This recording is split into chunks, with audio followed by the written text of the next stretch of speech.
নেত্রকোনা পূর্বধলা উপজেলার যে শ্যামগঞ্জ স্থান রয়েছে এখানে একটি শ্লীলতাহানির ঘটনা ঘটেছে। আমরা সরাসরি যে আজকে এখানে স্থানীয় লোকজন রয়েছে তাদের সাথে কিন্তু আমরা সরাসরি কথা বলবো।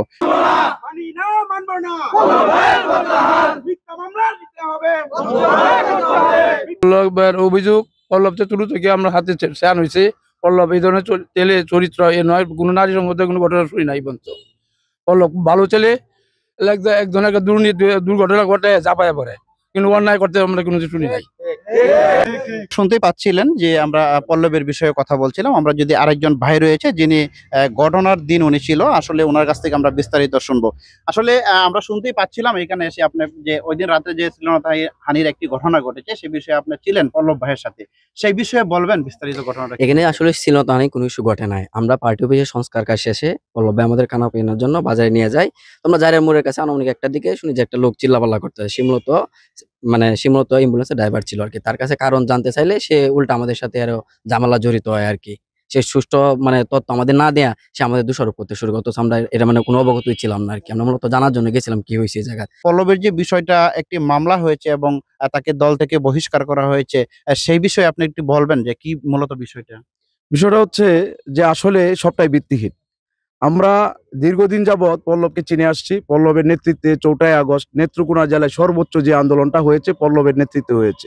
হাজার হাজার ছাত্রী, যুবদল, ছাত্রদল এবং সাধারণ মানুষ ওই দিন তার সাথে একাত্মতা ঘোষণা করে সেদিন পুলিশের সামনে বুক উঁচিয়ে পল্লব যে ভূমিকা পালন করেছিল সেটা বীরের মতো ভূমিকা পালন করেছে। পল্লবের দ্বারা এটা সম্ভব না।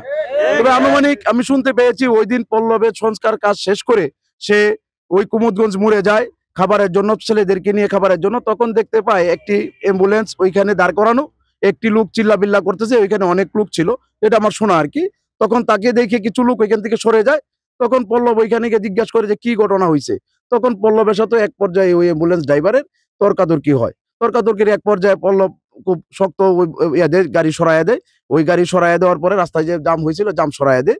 জাম সরানোর পরে এক পর্যায়ে পল্লব বলছে যে ঘটনাটা কি বলেন।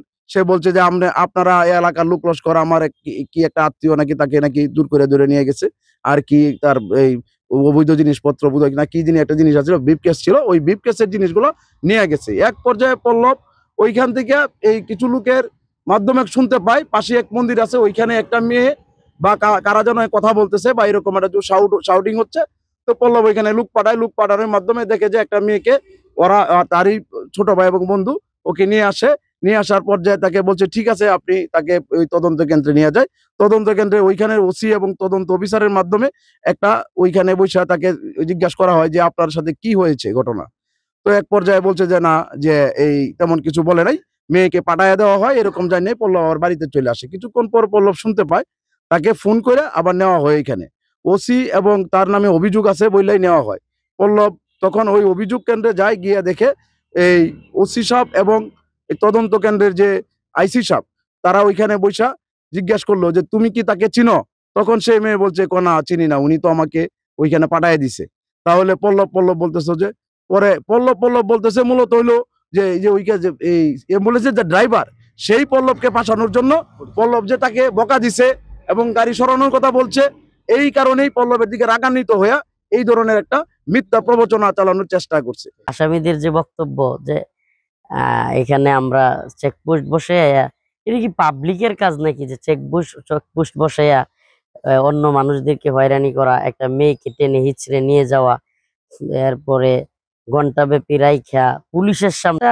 আমাদের চাচাতো ভাই অ্যাম্বুলেন্স নিয়ে যাচ্ছে আমাদের এক বাতিজিকে নিয়ে। তো ওর মেয়েটার বিয়ে হয়েছে ঢাকা, মোহাম্মদপুরে, তার জামাই বাড়িতে বেড়াইতে আসছে, ওকে নিয়ে যাচ্ছে। উনি আসলে অ্যাম্বুলেন্সের ড্রাইভার, নর্মালি অ্যাম্বুলেন্স সবসময় থাকে।